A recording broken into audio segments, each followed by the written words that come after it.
SDM साहब से उनसे पूछ रहा हूँ, एडीएम साहब से, साहब रोड के किनारे की जमीन का आप और पीछे की जमीन का एक रेट क्यों दे रहे हैं? बोले नहीं भाई, हमने पिछले 5 गाँव में ऐसा ही दिया है, पिछले 5 गाँव में आपने आग लगा दी तो मेरे में भी आग लगाओगे क्या? आग है, मैं तो बीरमपुर में भी मैं हूँ, म्याने में भी हूँ, कलुग्राम में भी मुझे जाना है, और यहाँ तक नहीं रुकने वाला, हाई कोर्ट तक नहीं, सुप्रीम कोर्ट तक मुझे निकलना है। डॉक्यूमेंटेशन यहीं से मजबूत कर रहा हूँ। कहाँ हो जाएगा, आज तक कुछ नहीं हुआ। तुम्हारे आंखन देखिए, देख लो सकरेबा में घूम के। तो ये हमें बहका रहे हैं, ये बहकाने वाली बात है, करे कोई कुछ है नहीं। हमें रेट याद है 55 से तो ज्यादा चाहिए, कम ना चाहिए। सन 2010 से तो हमारा सर्किट रेट ना बढ़ाया आज के। और फिर दूसरी बात, हमारे याद ये काम में कौन सा शहरीकरण को काम है कि जो हम शहरीकरण कर दिए? हमारे आगे डकैती करने को काम ये सरकार ने करा कि आज के हम देहात में जो आज के अम्बा में शहरीकरण में ला दिए। कौन सा काम हमारे काम में, कौन सा शहरीकरण बताइए जी। नमस्कार, आप देख रहे हैं जागो हिंदुस्तान। सतीश शर्मा जाफराबादी के साथ। यमुना सिटी में प्रस्तावित इलेक्ट्रॉनिक सिटी के लिए जिला प्रशासन ने भूमि अर्जन की कार्रवाई शुरू कर दी है। म्याना, मकसूदपुर और आकलपुर गांव की जमीन इलेक्ट्रॉनिक सिटी और बाकी अन्य इंडस्ट्री के लिए अधिग्रहित की जानी है। जिला प्रशासन ने गांव में जाकर एसआईए टीम के साथ गांव वालों से बात की, उनकी बात सुनिए। गांव वाले विरोध कर रहे हैं। गांव वाले अब जेवर एयरपोर्ट से भी ज्यादा मुआवजा मांग रहे हैं अपनी जमीन का। एसआईए टीम और तहसील प्रशासन जेवर के अधिकारियों के सामने क्या मांगे रखी हैं गांव वालों ने, क्यों कर रहे हैं गांव के लोग इसका विरोध, और क्या चाहते हैं गांव के लोग, इस संबंध में क्या है पूरा अपडेट, आइए देखें जागो हिंदुस्तान। देखा और सुना आपने जन सुनवाई के दौरान म्याना गांव में ये ग्रामीणों के बोल थे। यमुना सिटी के सेक्टर 10 में प्रस्तावित इलेक्ट्रॉनिक सिटी और अन्य कई औद्योगिक क्लस्टर के लिए भूमि अधिग्रहण होना है। इसके लिए 3 गांव की कुल 306 हेक्टेयर जमीन अधिग्रहित की जाएगी। म्याना गांव की 204 हेक्टेयर, मकसूदपुर गांव की 48 हेक्टेयर और आकलपुर गांव की 52 हेक्टेयर जमीन का अधिग्रहण जिला प्रशासन ने करना है। इसकी तैयारी तेज कर दी गई है। भूमि अधिग्रहण से पहले एसआईए सर्वे पूरा हो चुका है। सोमवार और मंगलवार को गांव में एसआईए टीम और प्रशासनिक अधिकारियों के साथ ग्रामीणों की मीटिंग हुई। मीटिंग में जन सुनवाई के दौरान ग्रामीणों ने प्रशासनिक अफसरों को खूब खरी खोटी सुनाई। ग्रामीणों ने अधिकार नहीं मिलने पर सुप्रीम कोर्ट तक जाने की चेतावनी दे डाली।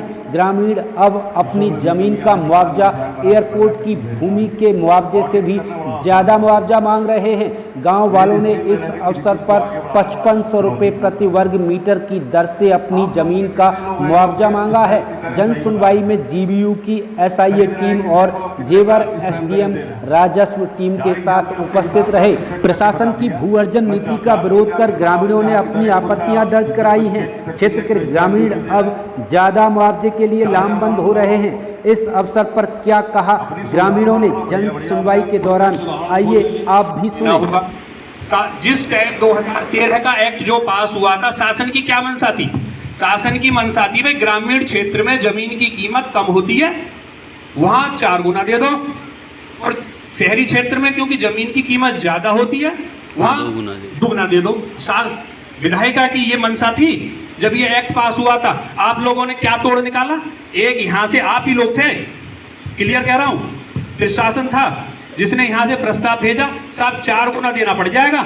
एक काम कीजिए, यहाँ से प्रस्ताव भेजा, शासन ने मोहर मार दी 2018 में कि यहाँ से वहां तक, मथुरा तक सबको शहरी क्षेत्र घोषित कर दो। यहाँ से एक प्रस्ताव बना के भेजा शासन ने, साजिश के तहत एक प्रस्ताव बना के भेजा कि भाई शहरी क्षेत्र घोषित कर दो, 2 गुना देना पड़ जाएगा। आप अपनी ही मीटिंग पे नेट पे आप देख लेना, मैंने रिपोर्ट निकाल रखी है। आपने 2021 से जेवर तहसील की कोई मीटिंग नहीं हुई, और जो मीटिंग हुई उसमें जेवर का प्रस्ताव नहीं रखा।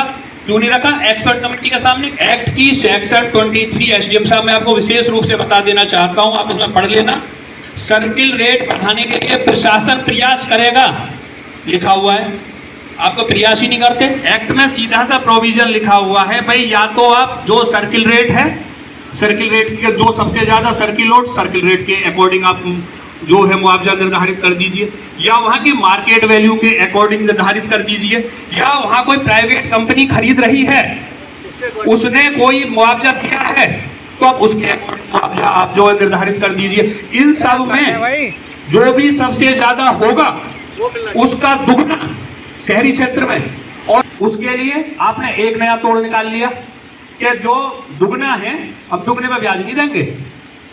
यदि आपकी मार्केट वैल्यू 1200 रुपए आती है, 1300 रुपए आती है, 1300 रुपए देंगे, 3600 रुपए नहीं देंगे हम आपको। एग्रीकल्चर जमीन को रोड के किनारे की अलग कीमत है, पीछे की अलग कीमत है, आबादी के पास की अलग कीमत है। आप उसी के अकॉर्डिंग आप मुझसे स्टैंप लेते हैं। आपकी जमीन में कोई मकान तो नहीं बना हुआ, आपकी जमीन में कोई कमरा तो नहीं बना हुआ, आपकी जमीन आबादी से लगी हुई है, आपकी जमीन में कोई रोड के किनारे तो नहीं है, नेशनल हाईवे के किनारे तो नहीं है, ग्राम की लिंक रोड, इसके अकॉर्डिंग आप स्टैंप की आप जो है कैलकुलेशन करते हैं। वो जो कैलकुलेशन करते हैं उसके अकॉर्डिंग आप, जब मैं बैनामा लेने जाता हूं तो मेरे पे स्टैंप ड्यूटी फिक्स करते हैं तो भाई ये नंबर आबादी का, ये नंबर जो रोड के किनारे का, इसके अकॉर्डिंग आप स्टैंप दीजिए, क्योंकि आपको लेना है स्टैंप। लेने के टाइम पे आपके ये नमूने, और जब मुझे देने का टाइम आ रहा, नहीं भाई हमने तो रोड का, गांव का, जंगल का, देहात का, सबका एक रेट कर दिया। एक बात जो क्या हो जाएगा, आज तक कुछ नहीं हुआ। तुम्हारे आंखन देखिए, देख लो सकरेबा में घूम के। तो ये हमें बहका रहे हैं, ये बहकाने वाली बात है, करे कोई कुछ है नहीं। हमें रेट याद गए 55 से तो ज्यादा चाहिए, कम ना चाहिए। सन 2010 से तो हमारा सर्किट रेट ना बढ़ाया आज गए। और फिर दूसरी बात, हमारे याद ये गांव में कौन सा शहरीकरण को काम है कि जो हम शहरीकरण। दोस्तों लगातार हम आपको जेवर एयरपोर्ट, यमुना विकास प्राधिकरण और एनसीआर के डेवलपमेंट की खबरें दिखा रहे हैं, आगे भी दिखाते रहेंगे। नए साथी चैनल को सब्सक्राइब कर बेल आइकन जरूर दबाएं, और दोस्तों इस वीडियो का लिंक भी अपने साथियों में जरूर शेयर करें ताकि अधिक से अधिक लोगों को मिलती रहे निष्पक्ष खबर, खुली पड़ताल। सतीश शर्मा जाफराबादी के साथ जागो हिंदुस्तान। नमस्कार।